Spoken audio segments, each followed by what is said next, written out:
Jolly Flight Chicken. A little early. Yeah, a little early. But I say we All just right, fold that in. Count to 2 and then do it. After the click, are you going to click again? Well, you can't tell me like do it later than what? Cameron said it perfectly. Like, Fix it in post. we need to drink less. No. We're almost. We're going to watch this back and be like, Jesus, fuck. Do that part again. Do that part shit. again. Do this part again. Now I've already done it. It's just, I don't need to do it more than once. Now we have 5 I'm going to count you in. people I'm going to go listening. 1, 2, 3. On 3, do your check. Ready?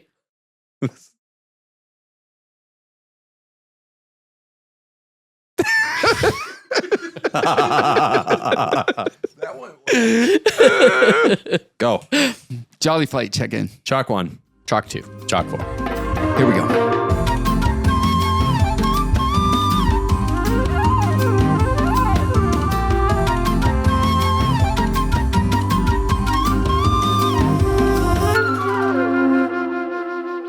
Okay. So this is episode 1. 1. I did not anticipate having an hour 10 long episode 0, as Cameron affectionately has called it, which I think is brilliant. I like We're it. moving right into episode 1 as we're a bit on the clock because our lovely family, who we neglected to thank previously in episode 0, Marcy, Mom, Chloe, Chalk 3. Chalk 3. Yusuf. Yeah, Chloe is Chalk 3, Bailey, Yusuf. They're Bettis. They've given us fetus. They've given us an opportunity to sit down and just chit chat, just sit around a lovely table with scotch in hand. Grandpa waking up from a nap and coming down and joining us as well to cement our memories in time. So we're gonna jump right into the Do we episode. do intros quick? Do we do Yeah. intros every Redo an episode? intro. Yeah. Do So just real as quick. we are building this podcast. It's nice to refamiliarize yourselves with the hosts. Yeah. I like that. My name is Tyler. I am Chalk 2. A quick anecdote about me, so you know me a little bit better. I am more comfortable in the ocean than I am a freshwater lake. Scary. Interesting. Cameron, Chalk 4. I have 3 World of Warcraft characters, max level. I'm the best Of which- WoW player. Which Now, expansion? Cataclysm. So your Cataclysm Classic. Mhm. Represent your future heroes? Our future heroes? What is it? Yeah. I don't remember our guild. Go ahead. Tough one to follow. My name's Duncan. I got dementia too.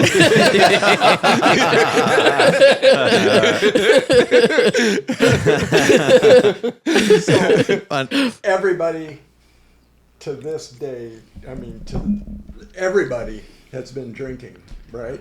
Yes. Yeah. Very clearly. Like a lot. Everybody. My name's Including you. Yeah. My name's Duncan, Chalk 1. My wingspan is taller than I am. Fantastic. Why you're a good Those are swimmer. good to like just pull out We got to and make just sure that rip. goes in the yeah. video. We'll just. How low can you go? Can you I go go- lower? I can go lower. Can I you can go go lower? lower. You can go lower. We need a sunny. Do you have to fix breeze something? coming. I'll do it here in a second. So we're going to jump right into stories. We got 3 stories for you to tell today. While it does seem rushed, it is by no means. Did I get a chance to introduce myself? Well, I don't know if you get it. yeah, let him go. Well, I Well, mean, he's why got- wouldn't I? You Okay. three All did. right. Go ahead. Go ahead. What funny anecdote do you have? It's right now. Got him. Yeah, let's go. Let's roll. Well, go ahead. Now Yeah. now you made a stink about it. I'm Chalk 0. Mm. I has nothing. What's your name? Oh my God. My name. Okay. I am Brian. We have a couple stories. We did talk about it in episode 0, a tidbit where the real intent is to get Brian, Dad's stories down, where he has a very natural way of storytelling, and these stories, As evidenced by my intro. yeah, exactly, Yeah. very clearly, Stay tuned, dear without reader. prompts. Yes, dear reader. We have a couple of stories. If you don't remember from the previous episode 0, we have a catalog, a notepad of what seems like an endless supply, but a very limited supply too of stories where eventually we'll get to an end. We have hand selected 3 today to share with you. And without further ado, Dad, why don't you tell us about Mark mainlining Redman? Yeah. So, as I remember this, all right, that's always. Oh wait, there's a little bit of context here. Sorry. how we usually how this would go is we sit on a table. A whiskey bottle has been opened. In this case, 1.5. Ooh. By about the first glass, stories start anyways. Dad will always. I use Dad affectionately because, like, to me, you're not Brian. Whether this is our own podcast or not, like, you will always be Dad. So I'm just going to call you Dad. Dad always starts a really clever story, and his natural storytelling will tie him into the next one. So what we've done is we've attempted to create a natural storytelling section or segment where, like, each story does naturally remind him of something in theory, where these stories, somewhere in the recesses of his brain, is tied into the next story. So the Mark mainlining Redman will lead into the next one, which should, in theory, then lead into the next one. Allegedly. Yeah, allegedly. So I don't even know where I was going. Where are you going with this, dude? It was something. Dude. Well, it was something. I thought my intro was bad. Like, at least that was the intro. You're It like was in the body. No. It was something, but now I've completely. What I'll do is these process flows. Like I'll follow an X to Y axis, but then, like, I kind of go into, like, a weird tangent, and then, like, I'm running parallel, but it doesn't actually, like, reconnect. I have to explain it. Let Dad tell the story. What's the scene? That sunny scene where Pepe Sylvia. they're in our high school reunion and they think it's going one way, and then they show them like, dude, like you were on one side. I had a really good tie-in to what I was attempting to do, but I've now you fumbled lost it, and it's over. Dude, So, I'm thinking, yeah. Re-ask Dad to tell Okay, the so- story. Mark. Dad, tell us about the one where Mark mainlines Redman. Who's that? That's where it all started. Like, who's Egbert? Get it? Okay, yeah. So I think to pick up off of Tyler's somewhat fumbled Please don't. handover. Yeah. Just start telling the story, man. Like 20 seconds of context.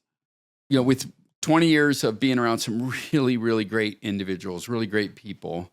And when I get around my family, who I love, all these men in this room I love dearly, there seems to be something that happens that we get to this moment in time where there's a little bit of, like, it's the post-event glow. Yeah, where whether it's dinner We've been or- with family, and we are, I don't know if you know this about Duncan, but he likes finer things in life. And Cameron is That's quite going to come up every episode. quite this, yeah. Cameron's Yeah. quite the shit. So normally there's like a great meal and you know, a great space and a great moment.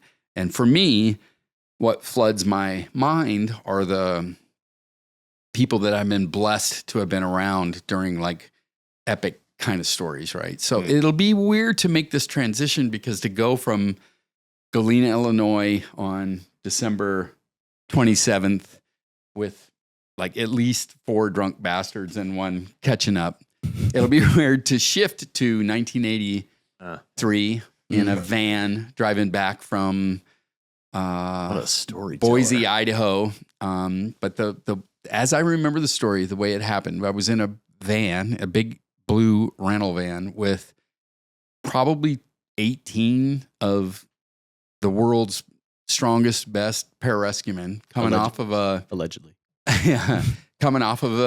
really great night mission, driving back to the hotel.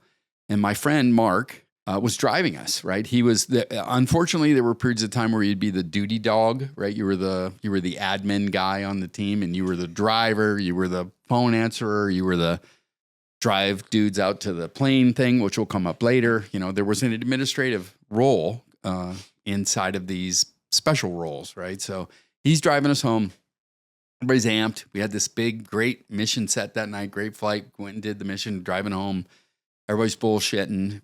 And I can remember wherever I was sitting in the van. And honestly, as I say this, to be completely honest with the group, I don't remember if I was in the van or if the story was told to me later. I honestly don't remember. Oh this. my God. This entire thing is predicated on No. Well, to be fair, hearsay. to be fair, we Lies. never really knew that he was in the van. It was always just insinuated that he was there. So like this isn't really that different. This is a story Fix it in that post. is no. This is a story that is 1,000% true. I promise you. Yeah. Every fucking piece of this is true, and in the truest nature of a storyteller, I'm telling you right now, I don't remember if I was in the van or if I heard about the story later. Great But- storytelling. But in much of these stories, it doesn't really matter. You know, it all kind of blends over time. That's true. So I will place myself in said van. And what ended up happening is my friend Mark's driving this van full of really great guys. It's late at night. They're driving through the Idaho highways. And the guys in the back realized that Mark slumps over the steering wheel, just leans forward and literally like just slumps over the steering wheel. Head. So hanging. he's driving He's driving. and he just is like unconscious. Yeah, like you wouldn't know that initially because the first thing you'd think of is he's fucking around. He's like acting like Yeah. he's unconscious. You know what I mean? Like, yeah. Which is what everybody in the Good one, Mark. This is so funny. We're hitting the rumble strips and then with 18 highly trained, expensive as shit assets. $1 million to get to this point. You know what I mean? And then said van starts moving towards the right-hand side of the freeway, right about the time they're going to overpass, right about the time they're heading to the guardrail, and somebody figured out that Mark wasn't fucking around. You know what I mean? And they reached up and yanked him off the wheel, threw him back off the seat, grabbed the steering wheel, and centered the van. Yeah. And then what we came to find out was he had wisdom teeth surgery and was driving home with a honking ass dip in his pie hole. At which point the nicotine mainlined through the holes in his gums and his fucking brain switched off. So when the people in the back of the van were like, he was like no longer with us. And I think about that all the time. I'm like, it'll come up later, right? Where there are moments in time where there's a large group of people. May I say something? Yeah, sure. One of my give him the camera. Could you? This is. You need to just about get everything written down. I'll do you one better. Back to the book. Yeah. The book. Yeah. Yep. Yeah, you're with us, bro. That's why you're here. Yeah. But you're totally right that like writing all this stuff down. Yeah. We have a really cool notepad. So like this is over the course of 5 years, Dad starts telling these stories, and we've been writing each and every one down through like nondescript titles. So like we say, tell us the one about Mark Redline. mainlining Red Man, and he you're exactly right. Like we're doing exactly that, and that's the purpose of this sit down is to like tell these stories. So let me share this with the group. If you want to feel bad for the rest of your life, No, I'm saying like here's the deal. If you want to feel bad for the rest of your life, have stories to tell and have a dad who tells you should write these down. They are good. People would care. And he gets dementia, and you waited too long. Yeah. That is to its point. What? to a T. Like that is our charter. Of just like, so the reason is sitting at this table. there you go. Yeah. No matter how macabre this may seem. That's that. We're like, Who's next? like as we're sitting here. Obviously, it's you. Well, All right. I think Anyway, back, boom, bang, done. Mark gets removed from the steering wheel. Somebody got their foot up on the brake. And we figured out what was going on. Nobody knew what the fuck was going on, by the way. He was just unconscious. And we got him to the hospital. Figure Mark out later. And a doctor was like, this is what happened to your was friend. he still unconscious by the time he got to All I know is unconscious at that, the most important part going over the overpass. But yeah, so anyway, the moral of the story is don't dip if you had your wisdom teeth out and you're driving 25 dudes on a 100-mile drive. He was, in his fairness, he was trying to stay awake. Like, you throw a lip in to stay awake, and then he was like, I feel great. Well, I'm pretty sure part of it was he dipped all the time, and he only had his wisdom teeth out some of the time.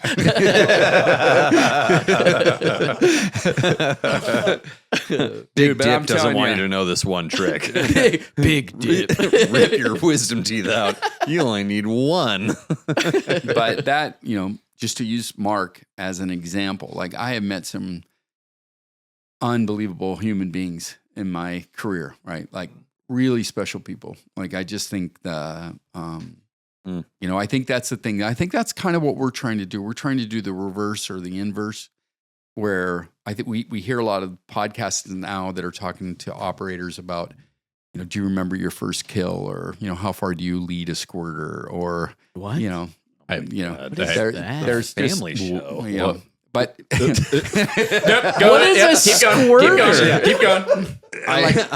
We shouldn't have stopped on that. Just keep going. Yeah. Just finish that train of thought. But I'm- we don't have to highlight what you just fucking said. I have no idea what you so just said. all three of you have just shown what you're watching on the videos, by the way. So Yeah, for those not watching video, just unanimous disgust. no, a squirter is a dude that starts running, not whatever you're thinking about. You know what I mean? It's only gotten worse. It's only got worse because we stopped All on right, it. we're rolling it back. I've met So- lots of great Yeah. squirters in my time. Yeah. What's the barber say? Next. Next one in queue is the catheter prank. Yeah. Catheter in the neck. All prank. time, like 20 years. It's got a Navy SEAL in it. It's got I literally think it's the best fucking joke ever. You know what I mean? This one is awesome. So this was in the 90s. I think I was stationed in England, I think. I was stationed in the UK.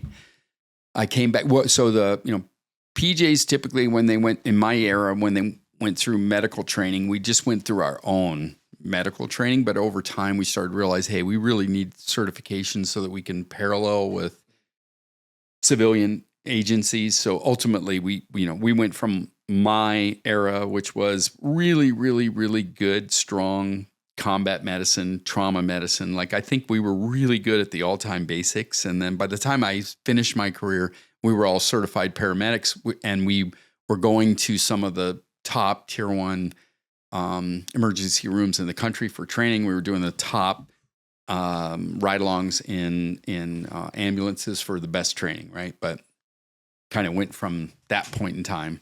And what were we talking about again? Oh, God. The neck. Catheter. Yeah. So This is also like a great sidebar into like the reason how we wrote these stories down were like they're 10-minute, 15-minute stories. So like you have to summarize them in a title card. Yeah. So like to jog dad's memory, to just say like neck catheter. Like catheter. no, I know what you're talking about. That- but I'm but trying, it's- I'm it's- trying to it's a bri- proof of point I'm of, trying like- to bring our 6 Yeah, listeners yeah. along It's with like- us to say, No, I He's a like storyteller. I like your history, and Yeah. and it's a perfect way to show that like how we have positioned this podcast is great. Where you can be like, what were we talking about again? It's like neck catheter. You Oh, only yeah, need yeah. quick Yeah. hits to be Yeah. like, boom, I Yeah. know exactly what you're talking about. yeah. So Could I say one tiny thing? Yeah. Give him a mic. Boom, Boom him. No, just Cameron's. Yeah, Cameron. You Yeah, need it's the okay. mic. You need the mic. Yeah. I think it needs to be a little bit more organized. Okay. Well, and I'm not, with dementia. I don't think I think you're right. wrong, though. I think you're right. I mean, there's great stuff here. Mm. Yeah. And if you can categorize the great things, Mm. Yeah. it's going to make the final book or whatever you do. Yeah, It's going to be Okay. incredible. totally. No, thank Done. you. Great Thank you point. for Yeah. the point. Like we're Yeah, very while valid. this is only our second episode, what you're saying is valid. Where like we're First. still trying to organize and fine tune the product. Like by all intents and purposes, this is a minimal viable product. Yeah. What he said. What he said. All right, here we go. Minimum. Yeah. Needle Let me and neck. finish it. No, nobody wants more of that, dude. Tyler's going off on his XY axis. Shit. We don't have time. So you were, hey, I would like to point out, literally, Shout out Lagavulin. no, my son Tyler just found out recently that his beautiful wife Bailey is pregnant Fetus. with our next grandchild and his first child. And we are unbelievably blessed. So I think we should just take this moment in time to say, Hell yeah. yeah. Cheers, Fetus. There is nothing more important that we're talking about than that. So, Thank you. Thank you. Congratulations. Yeah. So back to the story. So, PJ started out just doing basic things really well, which I think ultimately always makes us the best in the room. And we ended up getting extra certifications over time. I ended up going to a wilderness EMT medicine course in Conway, New Hampshire. Really great place. Ended up with a bunch of people. It was such a great training organization that more than just rescue guys were going. So I ended up in a class that had a Navy SEAL in it.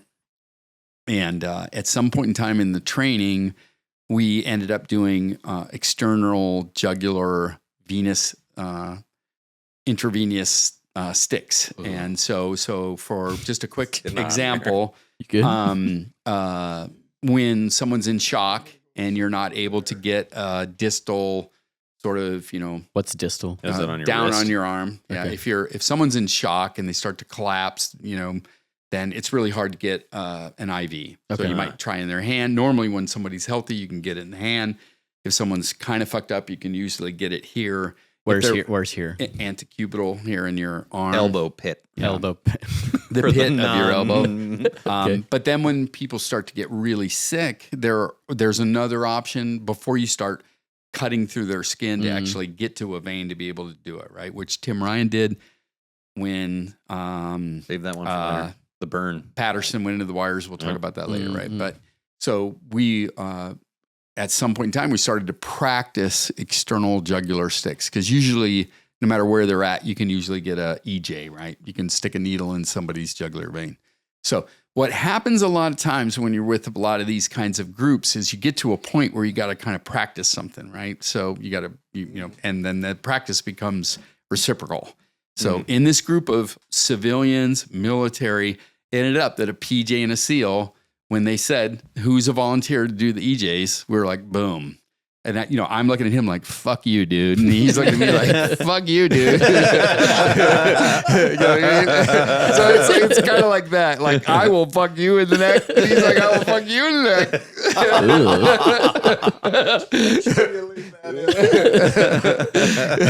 neck. So, and then I was like, well, I'll go first. I'll take it first. So like literally, like sometimes you start to doubt your decision to like raise your hand, right? I regret raising my hand. Like, dude, I did this one time real quick, backing up. Like I did a 10th group dive team. We were in Italy, and they put me in a 1-man recompression chamber, and they wanted to see whether the IV could run once they stuck me in this Dregger chamber. And it was literally a fucking little metal coffin. And we're out in the middle of nowhere where no one's going to come help you. And they shoved me in this tube, screwed the fucking top on, dropped me down to like 160 feet and had an IV in my neck. And then I see all these Army guys, like, I'm not sure they're real smart. They can read. And they're flipping through a 3-ring binder. Then that. I'm looking out a fucking hole. And I see the blood fucking from my arm running back up in the tubing. You know what I mean? And I'm like, and I'm like, why? Everybody's just looking at each other like, why? Redneck from the Shire. Why was it me that raised my hand first? You know what I mean? So anyway, back in the same situation again. And this Navy guy, and I'm like, do Navy guys even do IVs? I'm like, he's a fucking shooter. Like, is he a bad shooter? So they made him a fucking medic. Why is this guy here? We'll make him a PJ. You're not very good at shooting. Oh, Tyler, hit the. Yeah.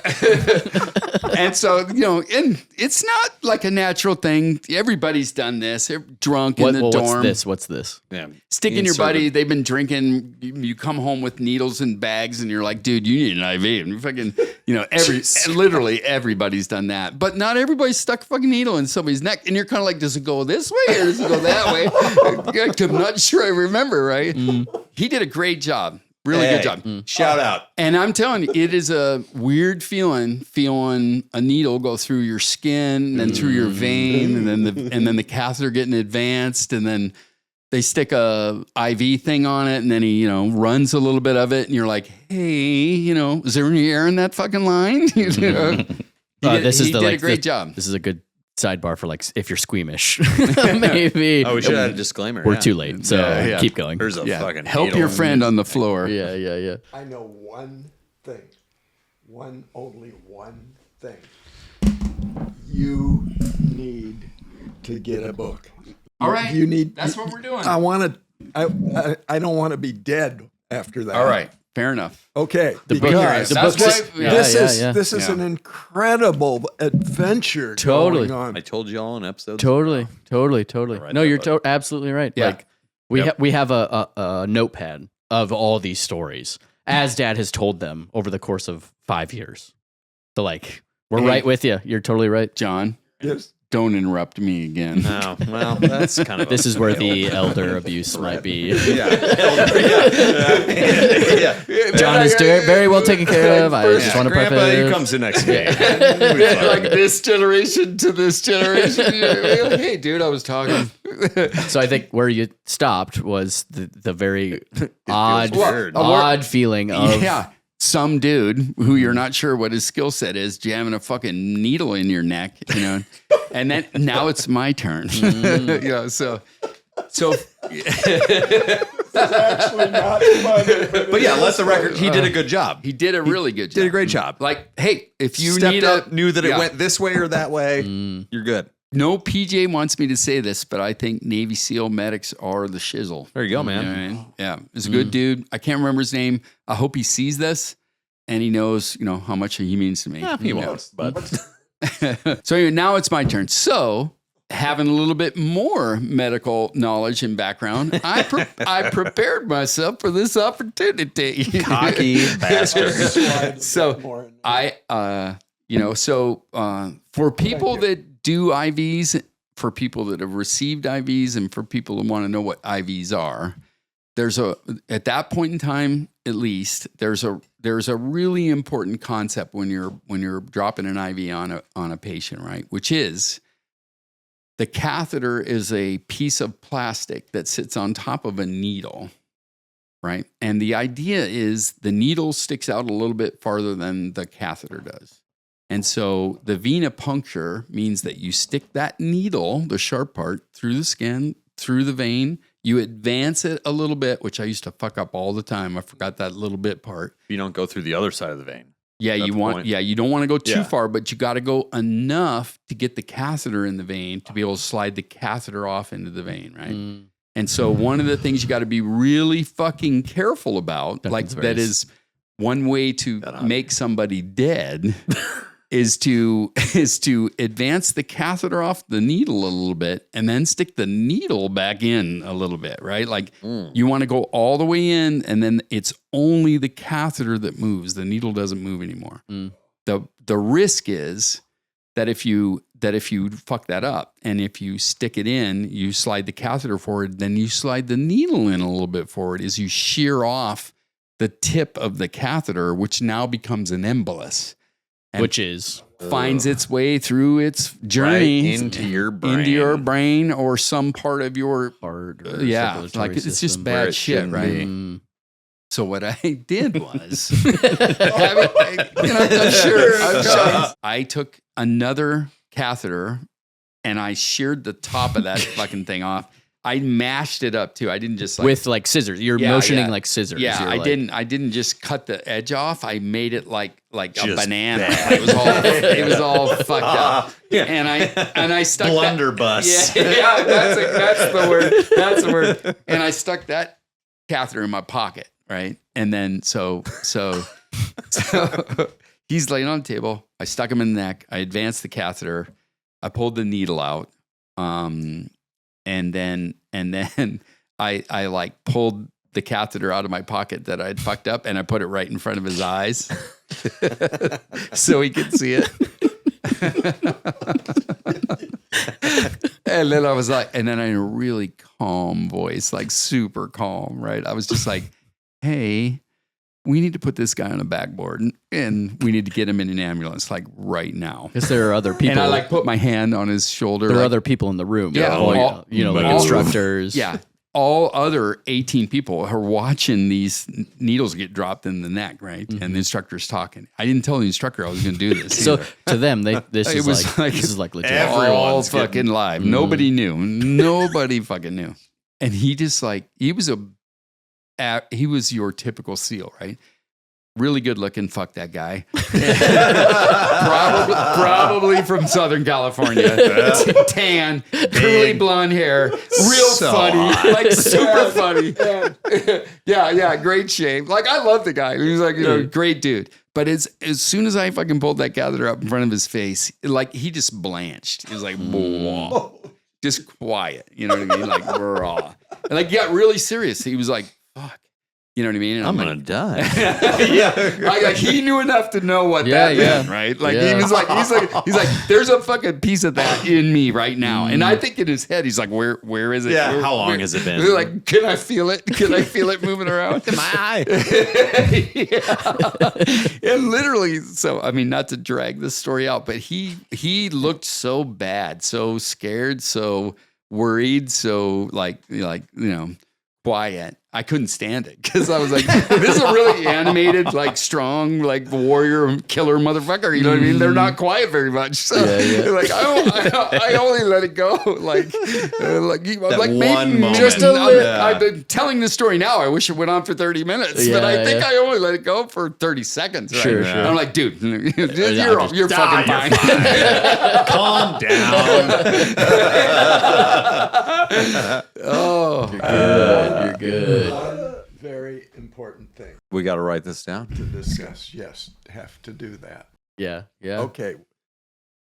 You need to write a book.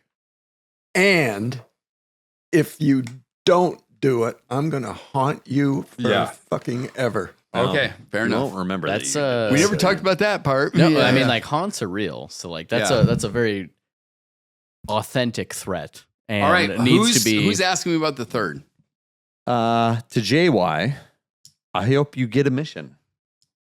there's a little bit of nuance to this one too that maybe we didn't like prepare for, but like 2 Scotch bottles and Yeah, cool. You Yeah. just like told me to look at the screen. Now I'm the asshole who didn't give the good proper job. nuance because now we're going to talk about a dead guy. It's not- like true.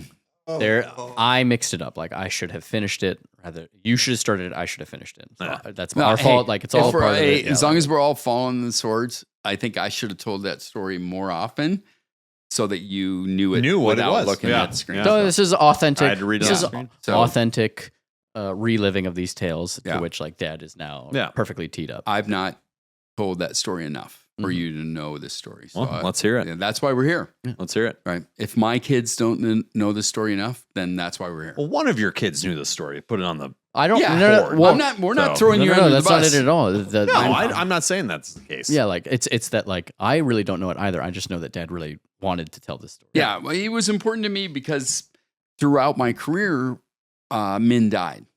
Right. So I think that's what happens. I think that's actually what happens. That's what's happened to military people forever is that we end up being the keepers of these stories of these people that we've met and the sacrifices they've made, and that other people don't know that. And sometimes I actually think the weight of that can be detrimental to the person that holds them. Right. So I think I bless my wife. Shout out, Marcy. Shout out, Mom. Marcy, who will quietly let me tell these stories to you guys, whether you're 2, 6, 9, 12, 37. 37. You know what I mean? Like, and still, when Duncan has to look forward at the Miro to read that, it bothers me that I haven't told the story enough, right? So that's why we're here today. And that's not Duncan, that's on me. So So anyway, so There's a little bit of just like missing structure too. We're trying to figure this episode out. one. Yeah, Figure this it is out, literally episode 1. So. yeah, is it 1 or 0? I never. Who's fucking figured that out already. This is all one. right. Tell us By the way, we in about 15 minutes are going to be eating the best steaks. in Shout out Log cabin. Log Cabin. Log cabin Literally steakhouse. the best steaks Greek in the Steakhouse Great in steakhouse. Galena, Yeah. Illinois. Greek Yeah. steakhouse. Cameron's having an aneurysm. If you're watching on YouTube, you're watching Cameron have an absolute mental breakdown. Because The best of us, folks, He right is, here. We're You may not the have most noticed. not selfish. Like it's very cognizant smartest, of the time. Yeah, brightest, smartest. Go, Yeah. yeah. So Okay, so hey, I'm gonna do this fast, Bailey. I'm gonna do this fast. So we talked before in episode 0 about sometimes you were doing the administrative role, dropping people off at the plane. You were writing things down. People would call the section. You take admin. They called it CQ or admin duty, right? So on this particular day, I'm stationed in Northern California at McClellan Air Force Base, maybe a year or two into my career, between 82 and 85. There's a couple of guys that mean a lot to me, Steve Rodman and Jeff Jones. And they are going out on what we would call a duck butt. And I'll get to what a duck butt is. But in the end, I have a truck, a 6-pack truck, and I've got 2 really great Americans, and I've got like 10,000 pounds of rescue gear in the back of the truck, and we drive them out. We load the bird. I can remember this like I remember the day that each of you were born.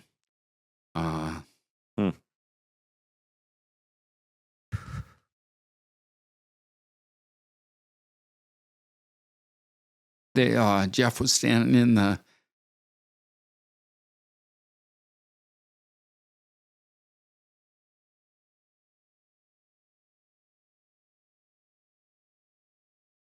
paratroop door of the C-130.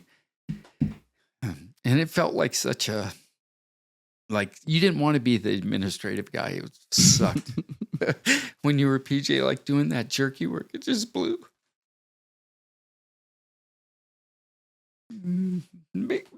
Yeah, I know. Maybe there was even like, not jealousy, but it was just like, you fuckers get to go do the do.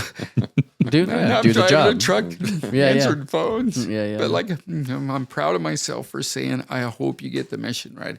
I didn't say, fuck you guys, I'm the jerky, you're working. I was like, dude, I hope you get the mission, right? So like literally like this guy that was,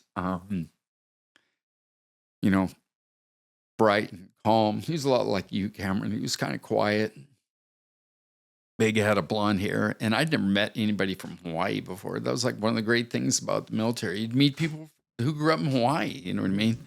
And it's really, really kind, strong, low 4-minute mile runner. Jesus. Just what the fuck? just Casual. like What? Yeah, cash. yeah, like Flex.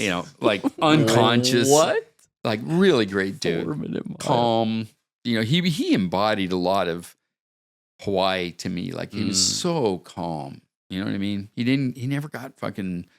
And What's his name again? Jeff Jones. Thanks, Dad. That's important. Like his name was Jeff Jones, and we called him JY.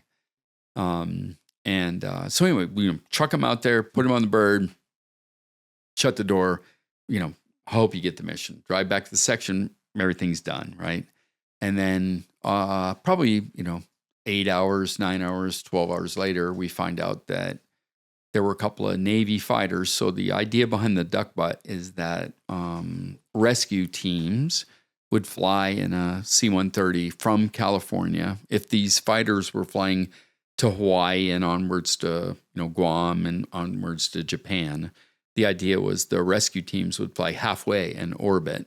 So when the fighters left California, between California and the orbit to Hawaii, if anything happened in those sections, if it happened in the first half, we'd come to them. Yeah, you only have to go half of that to go. And get then 'em, yeah. the duck butt theory was we're chasing them on the last second half, right? So, well, as luck would unhave it, one of those Navy birds caught fire, and 2 of those guys ditched and got out of their plane and left.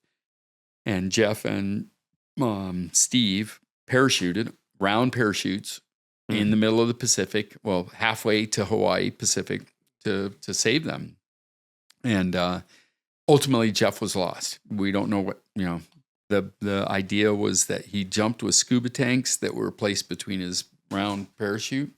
And the thought was that he probably was holding into the wind and hit a really big wave that smacked his head on the tanks and knocked him out, and he drowned. And then the chute inverted and drug him to the fucking bottom, right? And I still dream about this watch. We'll talk about someday that young man had that watch, and that watch that you're wearing too. Yeah, that you're wearing, and that's on the bottom of the fucking Pacific, and you know what I mean. And so anyway, we lost Jeff, and then and so there's a lot of parts of that story, right? Like, so a young man, two young men, Steve and Jeff, left that bird, and when they left that bird, they literally had probably no chance for survival, if you really think about it, right? Yeah.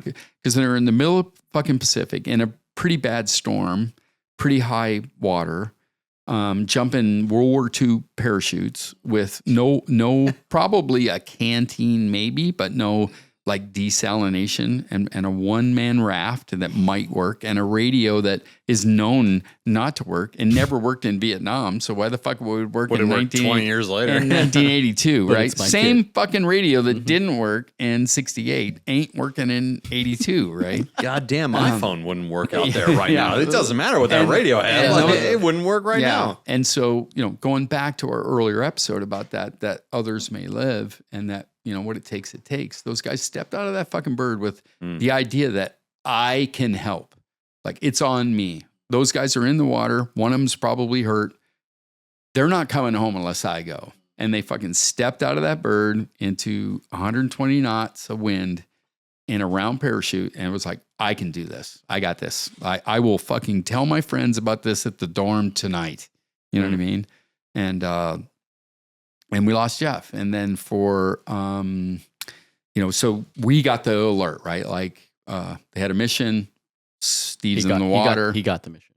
Yeah, they got the mission. Steve's in the water. I think by the time we got alerted, right? Because we were like, get on the fucking plane. We're going to look for him. So we got lit up to go out on the 130s to go hopefully find him, right? So long story short, Steve ends up getting picked up by a ship. Oh, I didn't know that. So when that kind of shit happens in the middle of the ocean, everything that's in the water anywhere near is like collapsing down on that, right? So Steve ends up getting picked up by a ship, but he told me the story about that later of nauseous, big water, big waves. He doesn't know where the fuck he is. He never did get to any of the rescue, right? Because it's, there's what's he gonna do? He's in 30-foot waves. But the Navy pilots got picked up. Steve got picked up. JY never got found. So now it's a search. So all the rescue forces on the West Coast are launching. So we launched on a 130. I went out with Mark Crawford, the kid in the picture that you guys have talked about. We get out there for 3 or 4 days. We fly 100 hours of time in the 130, circling over these search patterns. And, that fucking plane's moving 100 miles an hour, and you're looking down at the ocean that not much changes. Nothing and every stands once in a out. while, Scale, dude. something might change a little bit. Like, you see a little yellow, you see a little, I think I saw something. cap. Sure. Yeah. White cap. And you got to decide, is that him? Because you're only going to know. Is it worth it not to say anything? Yeah. Or And did it you say? was brutal. I was like, I'm missing him. Maybe that was him and I didn't say something. It was like fucking really brutal.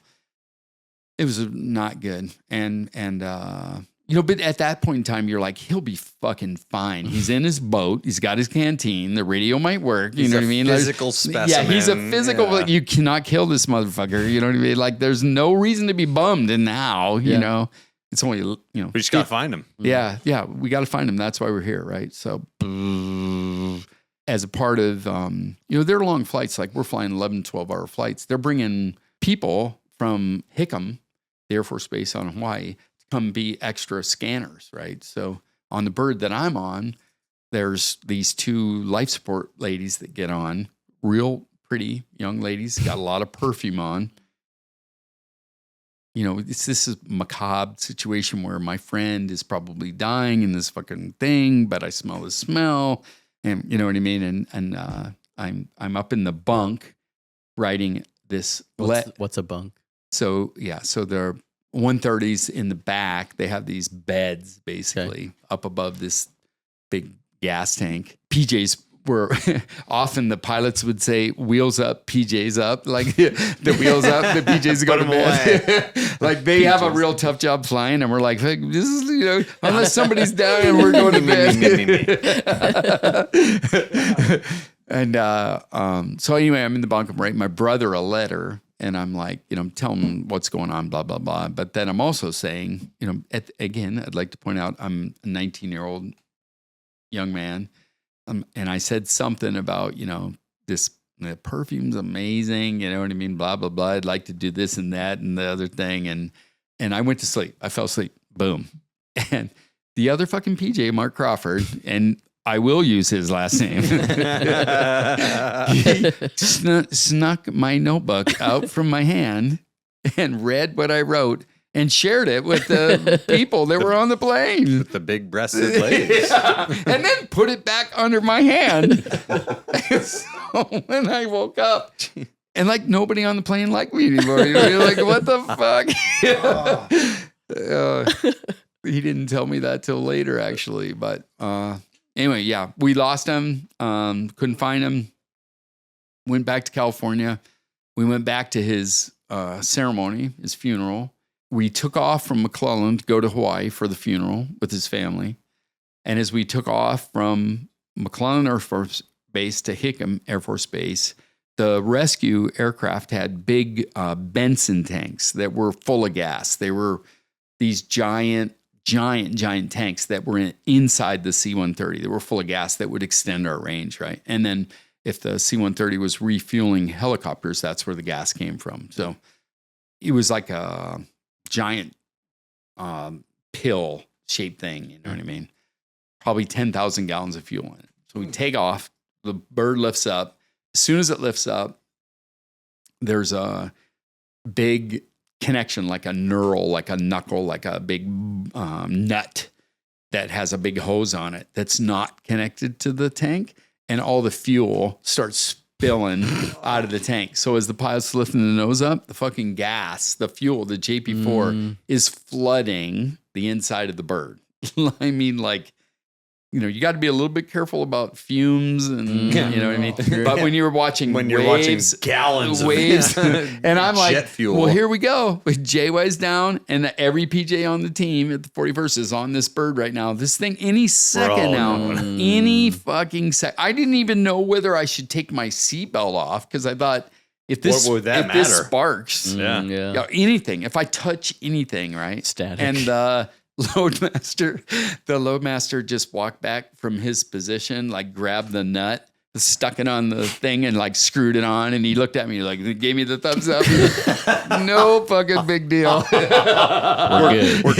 good. We're good. What about all the gas on the floor? Shout out Loadmaster. Yeah. Shout out Loadmaster. Yeah. Like the calmest fucking thing I've ever seen in my life. Just, Oh, yeah.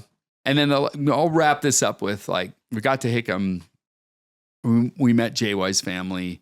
We went down on the beach. They had little wreaths. Yeah, whatever the Probably natural a foliage. local foliage Yeah, kind of yeah, thing. yeah. Sunset. Yeah. I don't remember candles or not, but just the wreaths. And they just pushed them out, right? And then I had a chance to talk to his sister. When you already know what they mean to you. Yeah. But when you talk to families and they tell you what they meant to them.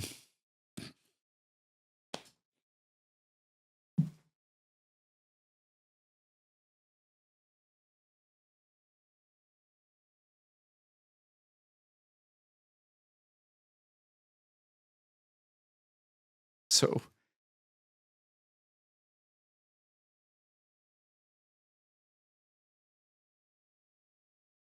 I think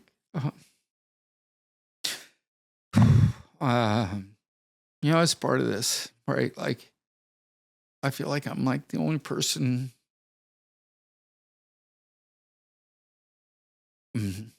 there's 50 guys I was stationed with at that time that know this story well. But there's a lot of people on the planet that don't, you know what I mean? Yeah, yeah. So you end up with this weight on like me knowing this kind, bright, person that we're all like kind of the best of us kind of guy.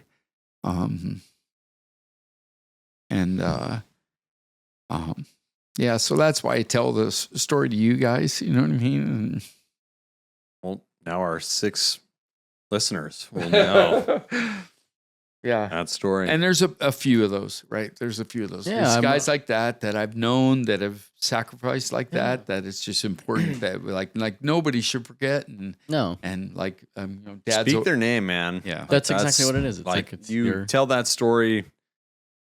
Yeah. He's here right now. Yeah. As you say that. Yeah. Right. Like, and this will. that, I don't know, like in the prior thing, like who's going to step out of that door in old gear? None of your shit works. What's your motivation right now? That goes back to episode 0 of just like JY's motivation is like, Yeah. I can do Yeah. this. He can help. There was no doubt in his mind that he couldn't help. Yeah. And like stepped out. And like there's a risk. There's the the risk is this. My desire to help is this. My ability to help is this. Like he basically pushed the risk part down. Yeah. And stepped up. And then the last part of that is like Steve paid the rest of his life for feeling like he failed. Like, well, that's just hard. Yeah, that's just like because he was the ranking guy, and like I'm sure.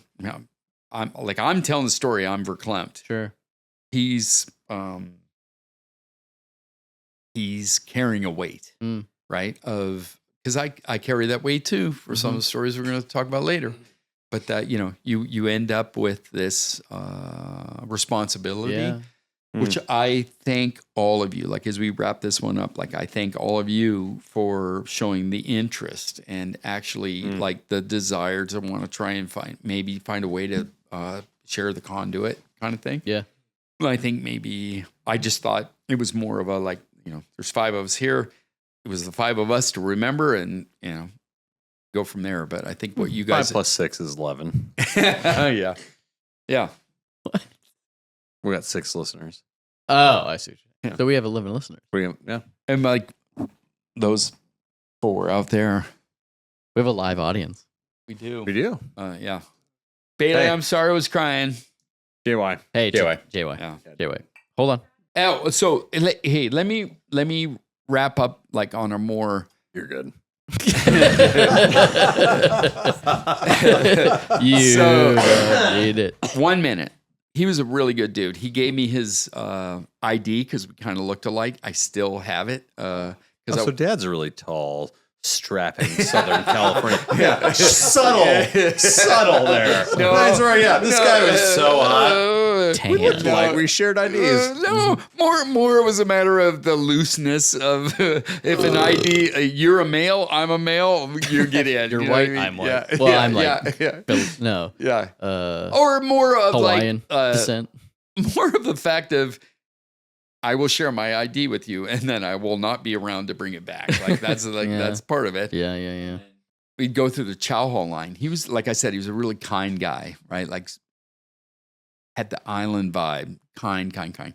We go through the chow hall line. He'd be in front of me, I'd be behind him, and he'd just be, ordering what he ordered, and he would get giant portions of everything that he asked for, like boom, boom, boom, like giant. And then I would get like half of that on my tray. And I'm like, hey, hello, what the fuck? and I came to realize like they loved him. They didn't like me so much. You know what I mean? Like he was a great dude. Nice guy. And then when he died, last thing, we're over after this. Mom's getting mad. Yeah, I know. Mom's getting mad. He was my first funeral talk. Boss. Oh, eulogy. Eulogy. He was my first eulogy in my career. What is Zoolander called? You Google You it. googly. Googly. You googly words. You googly. Yeah. And so the first one, I'd never done it before. I remember I was super nervous before. It was on the chapel on base. We were doing it. How old were you? 19 maybe. 19. Wow. I remember like before it started, I said a prayer and I asked JY for the ability to do it, to be able to, do it. Yeah. yeah, just to Get me through this, man. Help me help you. Yeah, help Hey me, man, I need some Dude, help here. this- Like literally, It's getting really hot. This here. sucks. I need Yeah. some ethereal strength yeah, here. Like, and if I you're didn't, out- I didn't pray to God. I Yeah, didn't yeah. pray to Grandpa Herman. I prayed to Jay. I was just like, help me here, man. Mhm. Help me. And this is no joke. He like, would have. I felt a real calmness, Yeah. a deep calmness. And I feel like, and I told the story, and I told the story of the chow hole ladies, and I told the whole thing. And like literally, Tim Ryan came up to me afterwards, and he was like, "You need to do mine, dude." You go, "Will you do mine?" Did you end up That's doing some his? foreshadowing shit? And- Yeah, yeah, did you end up there. doing Tim Ryan's too? Yeah. And well, part of it. Yeah. But and then the preacher on base came up and was like, are you looking for a job? You want to join the cloth? So to bring it all back, Dad's good at storytelling. Yeah. Yeah. Oh, yeah. And JY. JY. To JY, yeah. JY. He was a good dude, and we all miss him.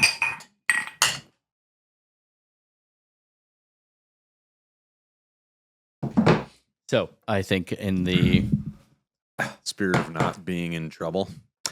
I think that's very real and very on brand. I think we just end. Dad has now Damn. stabbed For those of you who are not his watching, Benchmade put into a Benchmade into the table. Grandpa's lifelong home table. We will end episode 1 of All Right, Last One. Yeah. Hey, we'll see you. Hey, we'll see you. Hey, we'll see you. Whatever. Do like a quick, do you feel a bark in you? We want to get it like.